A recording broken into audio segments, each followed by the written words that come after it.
Day-3 Content Syllabus. Part 1 Telugu భాష బోధన ఉద్దేశ్యాలు, లక్ష్యాలు, స్పష్టీకరణలు మరియు భాష గురించి. 1. భాష అనే పదం ఎలా జనించింది? భాష్ అనే సంస్కృత ధాతువు నుండి జనించింది. 2. భాష్ అనగా అర్థం ఏమిటి? భాషించడం. 3. మానవుడి ఆలోచన శక్తికి మూలం ఏది? భాష. 4. భాషకు మూలం ఏంటి? ధ్వని. 5. మానవుని ప్రజ్ఞకు, ప్రత్యేకతకు మూల కారణం ఏమిటి? భాష. 6. ధ్వని రెండు రకాలు. 1. వాగ్రూప ధ్వని. 2. సంకేత ధ్వని. 7. భాష స్వరూపం రెండు విధాలు. 1. వాగ్రూపం. 2. లిఖిత రూపం. 8. భాష యొక్క ప్రాథమిక ప్రయోజనం ఏమిటి? భావ వినిమయం. 9. భావ వినిమయం రెండు విధాలు. 1. భావ వ్యక్తీకరణము. 2. భావ గ్రహణము. 10. మానవుడి బౌద్ధిక వికాసం కలిగి, అతడు ఇతర జీవరాశుల కంటే ఉన్నతులుగా భావించడం దేని వల్ల జరుగుతుంది? భాష. 11. దేని మూలంగా మానవజాతి ఔన్నత్యం, సంస్కృతి, సభ్యత, నాగరికతలు తెలుస్తాయి?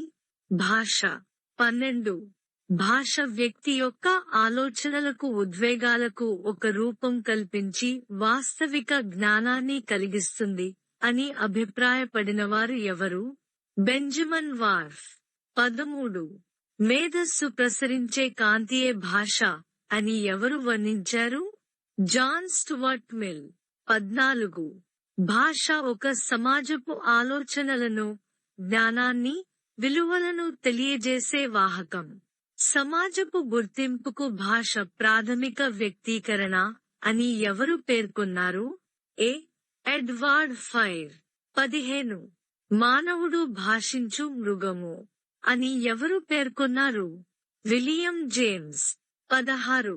భాషను బహుముఖ వ్యవస్థ అని ఎవరు వర్ణించారు? ఫిర్త్. 17. మానవుడు సంఘజీవి అని ఎవరు పేర్కొన్నారు?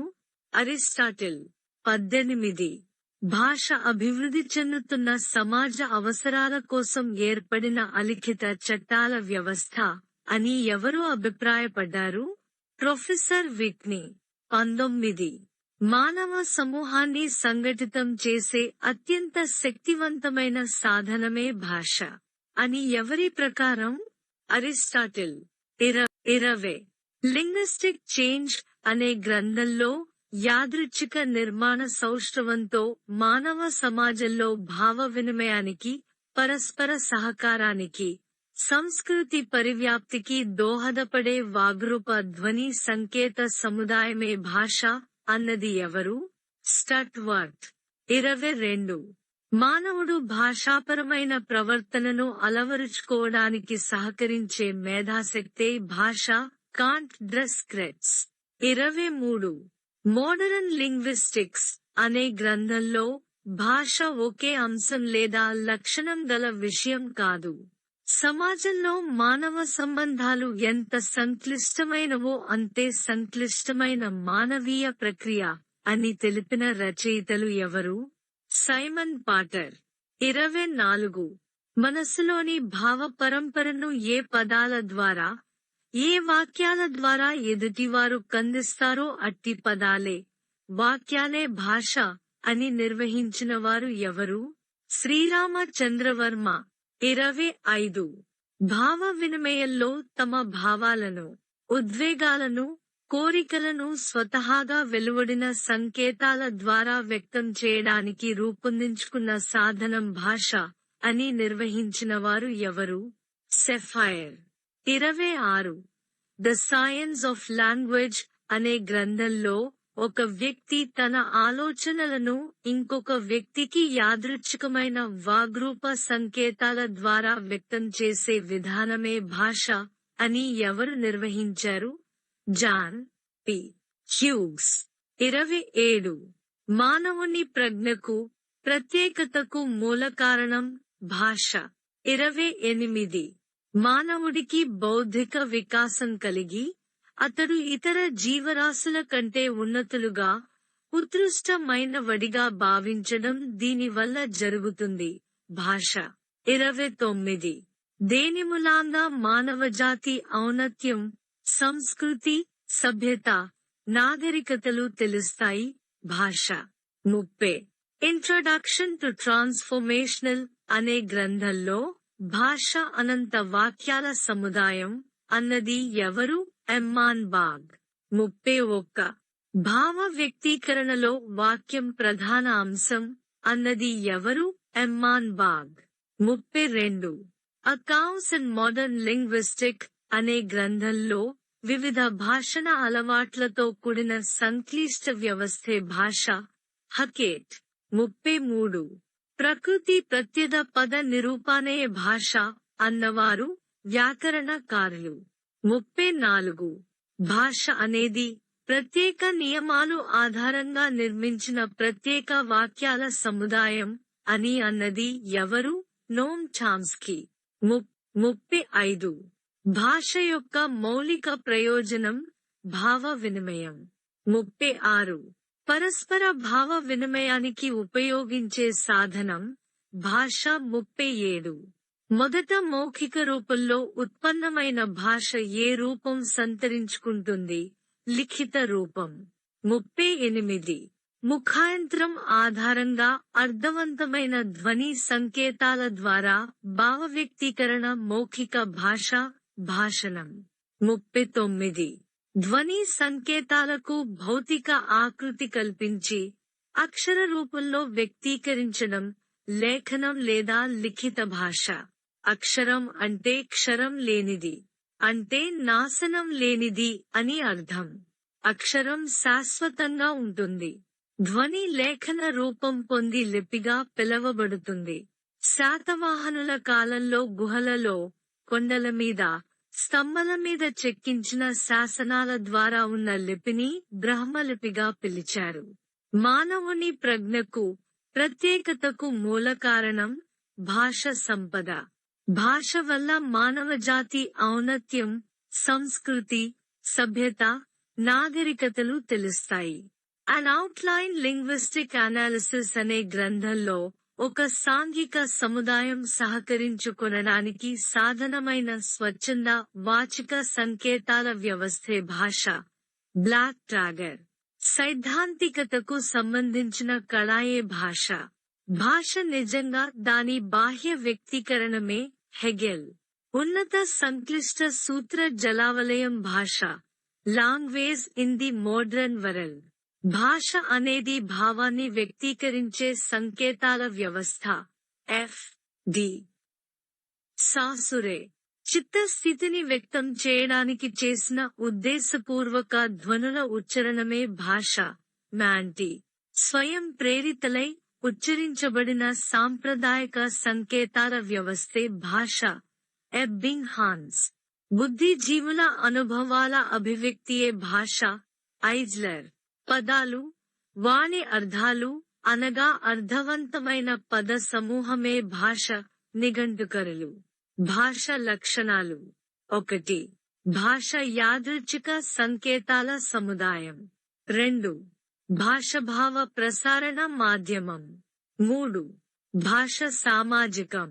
4 భాష ఉపవ్యవస్థలతో కూడిన వ్యవస్థ. భాష వ్యవస్థీకృతం.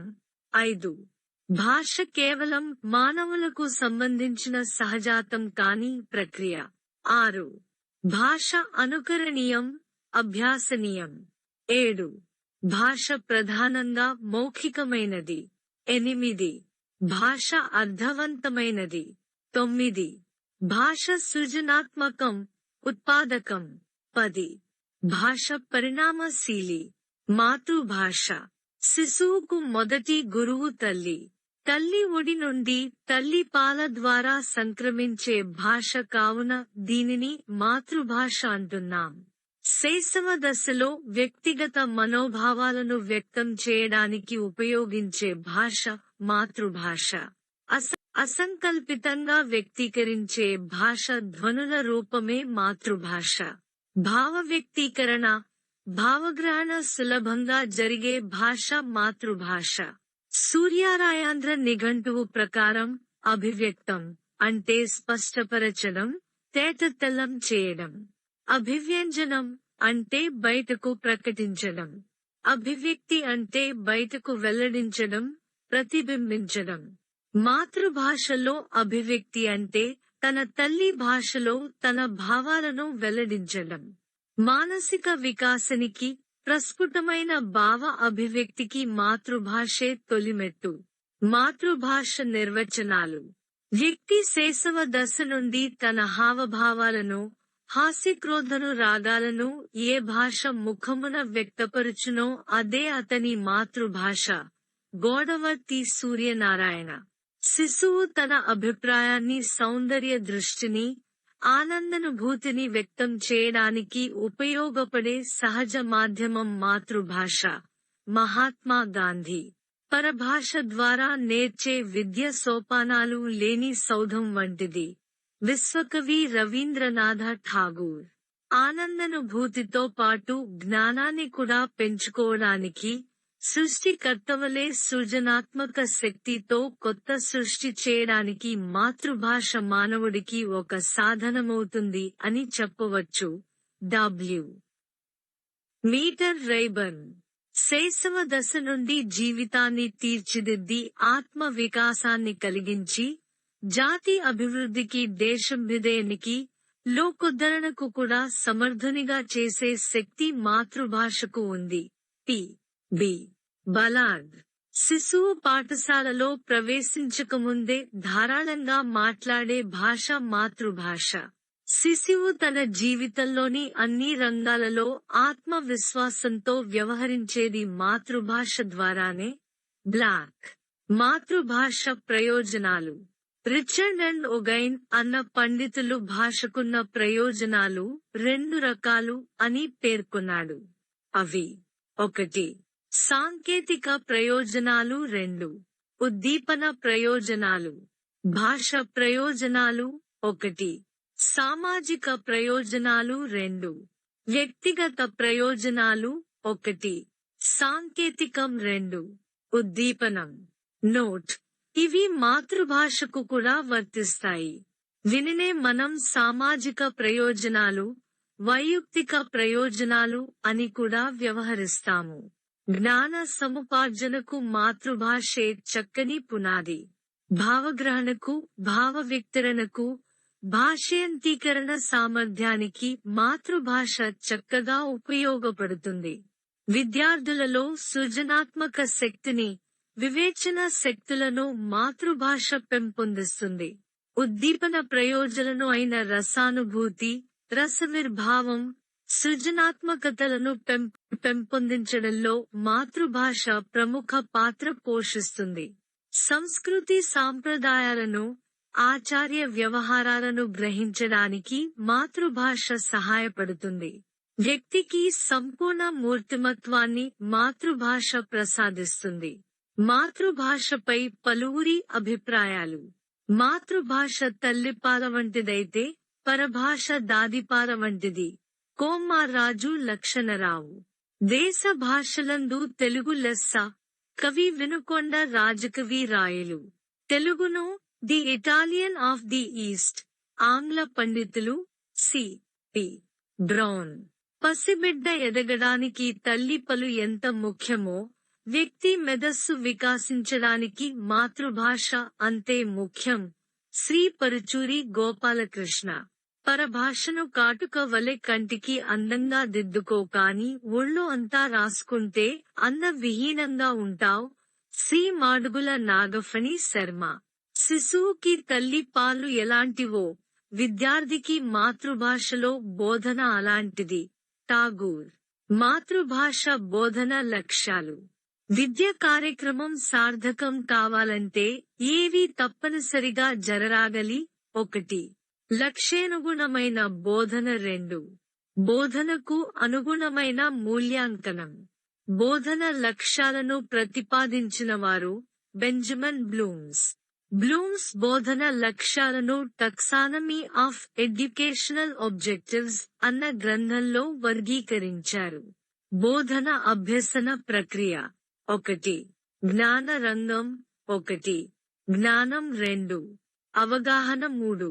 అనుప్రాయుక్తం 2. భావవేశారంగం 1. అభిరుచి 2. రసానుభూతి 3. వైఖరులు 3. మానసిక చాలనాత్మక రంగం 1.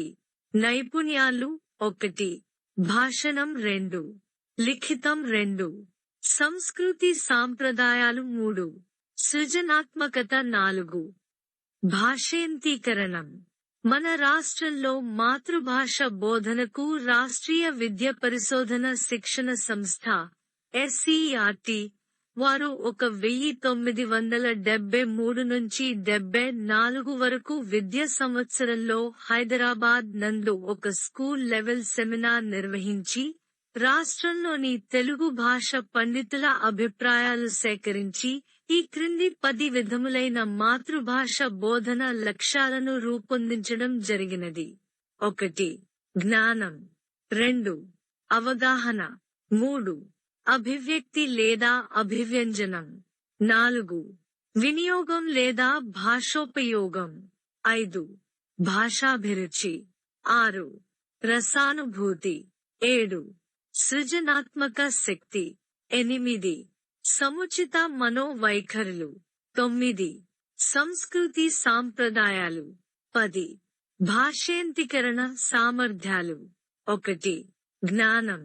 జ్ఞానం అన్న పదం నాలెడ్జ్ అనే ఆంగ్ల సమానార్థక బోధకం. ఆధునిక అభిప్రాయంలో సమాచారాన్ని వడబోస్తే జ్ఞానమవుతుంది. ఇట్టి జ్ఞాన లక్ష్యం మరల 3 విధానాలు. 1. విషయ జ్ఞానం 2. భాషా జ్ఞానం 3. సాహిత్య జ్ఞానం 1. విషయ జ్ఞానం స్పష్టీకరణాలు విషయ వివరణకు సంబంధించినది. విషయ జ్ఞానం 1. పాఠ్యాంశ విషయం 2. పాఠ్యాంశ పూర్వపరకథాలు 3.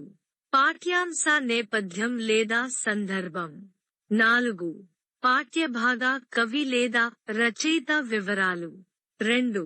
భాషాజ్ఞానం స్పష్టీకరణాలు భాషాంశాలకు సంబంధించిన భాషాజ్ఞానం 1. అర్థాలు నానర్థాలు 2. పర్యాయ పదాలు 3. వ్యుత్పత్త్యార్థాలు 4. ప్రకృతి వికృతి 5. లింగ వచన కాల భేదాలు 6. జాతీయాలు సామెతలు 7. వాక్యం వాక్యాభేదాలు 8. సందులు సమాసాలు 3. సాహిత్య జ్ఞానం స్పష్టీకరణాలు సాహిత్య అంశాలకు సంబంధించినది. సాహిత్య జ్ఞానం 1. ఛందస్సు అలంకారాలు 2. రసం శైలి రీతులు 3. శయ్య పాకములు 4. పద్య గద్య నాటక స్వరూపములు 5. కవి ఆత్మీయత కవి సన్నివేశాలు. నోట్. జ్ఞానం యొక్క స్పష్టీకరణాలు గుర్తించుట జ్ఞప్తికి తెచ్చుకునుట పునఃస్మరణ 2. అవగాహన 1. జ్ఞానం పునాదిగా జనించేది అవగాహన 2. అవగాహనను ఆంగ్లంలో అండర్స్టాండింగ్ అంటారు 3. దీనినే అవబోధం అని కూడా పిలుస్తారు 4. జ్ఞప్తికి తెచ్చుకున్న లేదా గుర్తించిన జ్ఞానాంశాలను అర్థం చేసుకోవడాన్ని అవగాహన అంటారు 5. ఈ అవగాహనను కూడా 3 విధాలుగా విభజించవచ్చు. 1. విషయ అవగాహన 2. భాషావగాహన 3. సాహిత్యవగాహన 6. అవగాహనకు ప్రాణం ఆలోచన 7. విద్యార్థులు సూత్రం చెబితే అది జ్ఞానం కానీ ఆ సూత్రానికి ఉదాహరణలు చెబితే అది అవగాహన 8. విద్యార్థులు పదానికి అర్థం చెబితే జ్ఞానం ఆ పదానికి సొంత వాక్య ప్రయోగం చేస్తే అది అవగాహన. స్పష్టీకరణాలు 1. పోలికలు భేదాలు చెప్పడం 2. గంభీర భావాలను వివేచించడం. 3. నేర్చిన విషయాలకు సొంత ఉదాహరణలు ఇవ్వడం. 4. దోషాలను గుర్తించి సరిచేసుకోవడం. 5. అపరిచిత పద్య, గద్య భాగాలకు శీర్షికలు నిర్ణయించడం. 6. సందర్భం చెప్పడం, సందర్భ సహిత వాక్యాలు చేయడం. 7. అంశాల మధ్య సంబంధాలు స్థాపించడం. 8. జరగబోయే కథను ముందే ఊహించడం. 9. వివరించడం, విశ్లేషించడం, సంక్షేపించడం, వివేచించడం. నోట్: అవగాహన యొక్క స్పష్టీకరణాలు: ఉదాహరించుట, వివేచించుట, వర్గీకరించుట, విశ్లేషించుట, సొంత వాక్య ప్రయోగం చేయుట. 1. అభివ్యక్తి లేదా అభివ్యంజనం. దీని అనుప్రాయుక్తం అని కూడా పిలుస్తారు. విద్యార్థులు తమ భావాలను 2 రకాలుగా వ్యక్తీకరిస్తారు. అవి: 1. వాగ్రూప అభివ్యక్తి. 2. లిఖిత రూప అభివ్యక్తి. 1. వాగ్రూప అభివ్యక్తి స్పష్టీకరణాలు. 1. స్పష్టంగా మాట్లాడడం. 2. నిర్దిష్టంగా మాట్లాడడం. 3. ఉచ్చారణ దోషాలు లేకుండా మాట్లాడడం. 4. సముచిత వేగంతో ధారాళంగా మాట్లాడడం. 5. భావానుగుణంగా, అర్థవంతంగా మాట్లాడడం. 6. సభాకంపం లేకుండా మాట్లాడడం. 7. సందర్భోచితంగా, విమర్శనాత్మకంగా మాట్లాడడం. 1. లిఖిత రూప అభివ్యక్తి స్పష్టీకరణాలు. 1. స్పష్టంగా, దోషరహితంగా మాట్లాడడం. 2. విరామ చిహ్నాలు పాటిస్తూ రాయడం. 3. రచనను పర్యాలుగా విభజించి రాయడం. 4. సందర్భోచితంగా రాయడం. 5. వ్యాకరణయుక్తంగా, దోషరహితంగా రాయడం. 6. సంక్షిప్తంగా, విమర్శనాత్మకంగా రాయడం. 7. వివిధ శైలిభేదాలు, రచన రీతులు పాటించి రాయడం. 8. రచనలో అప్రస్తుత విషయాలు లేకుండా రాయడం. 4. వినియోగం లేదా భాషోపయోగం. విద్యార్థులు తాము నేర్చిన భాషను నిత్య వ్యవహారంలో ఉపయోగిస్తే ఆ లక్ష్యాన్ని వినియోగం అంటారు. అనగా తరగతి గదిలో నేర్చుకున్న అంశాలను బయటి ప్రపంచంలో సందర్భోచితంగా ప్రయోగించడం అని అర్థం. స్పష్టీకరణాలు. 1. సెలవు చీటీ స్వయంగా రాయడం. 2. తల్లిదండ్రులకు, స్నేహితులకు లేఖలు రాయడం. 3. నిఘంటువులు, పూర్వగధాలహరి, విద్యార్థి కల్పతరువు మొదలైన గ్రంథాలను పఠనలేఖన సందర్భాలలో ఉపయోగించడం. 4. సంభాషణలో చమత్కృతిని, మితభాషతత్వాన్ని పాటించడం. 5. లేఖనంలో సూచనలు అనుసరించడం. 6. సుపరిచిత పదజాలాన్ని, సామెతలను, జాతీయాలను, లోకోక్తులను, రసాలు, అలంకారాలు మొదలగు వాటిని సమయానుసారంగా ఉపయోగించడం. 2. భాషాభిరుచి. విద్యార్థికి భాషలో అభిరుచి కలిగి భాష కృషి చేసి అభివృద్ధిని సాధించడానికి వీలైతే దానిని భాషాభిరుచి అంటారు. దీనినే సాహిత్యాభిరుచి అని కూడా పిలుస్తారు. 1. నీ మనస్సును ఒకదాని వైపు ఆకర్షింపచేసేదే అభిరుచి. రాస్. 2.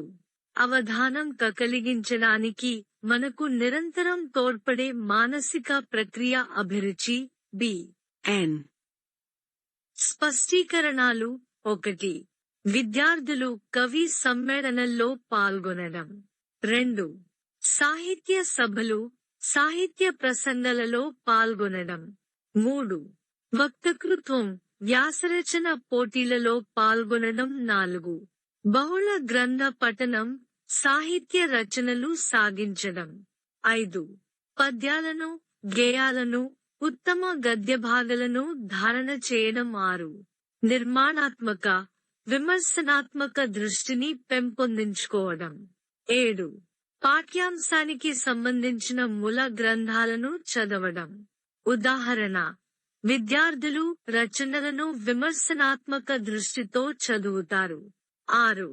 రసానుభూతి. దీనినే ఆనందానుభూతి అని కూడా పిలుస్తారు. స్పష్టీకరణాలు. 1. గ్రంథాలలోని రసభేదాలను, రస ఉద్ఘాటలను తెలుసుకొనడం. 2.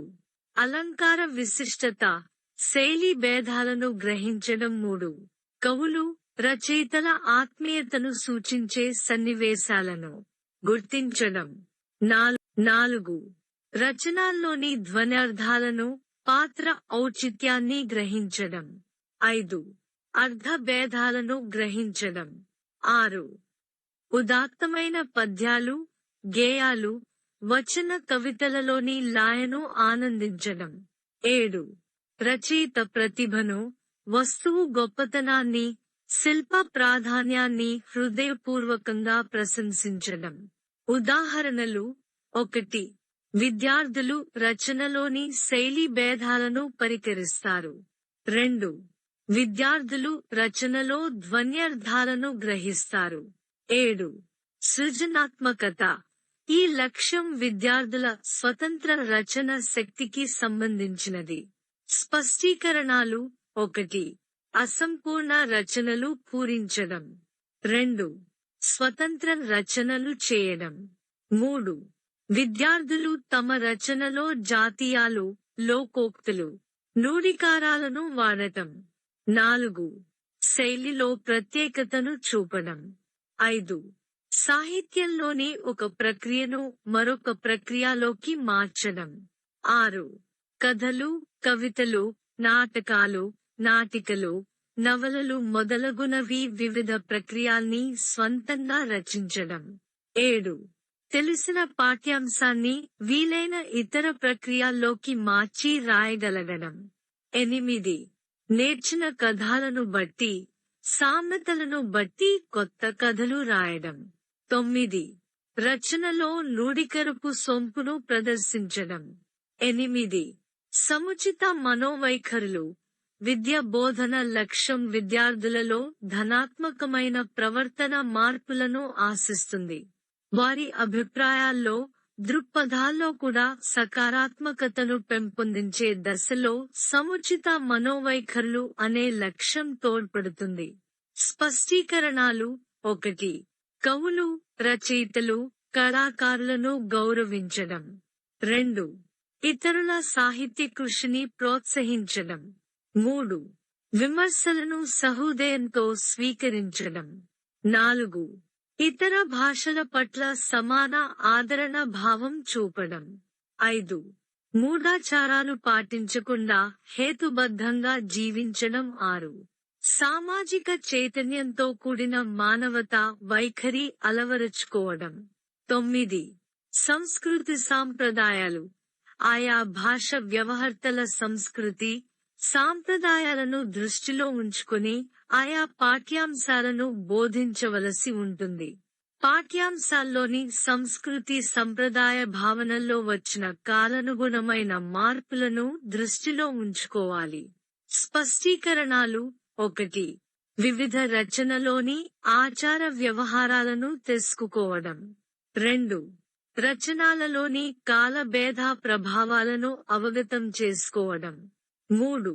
పురాణాలు, ఇతిహాసాలలోని విశేషాలను గ్రహించడం.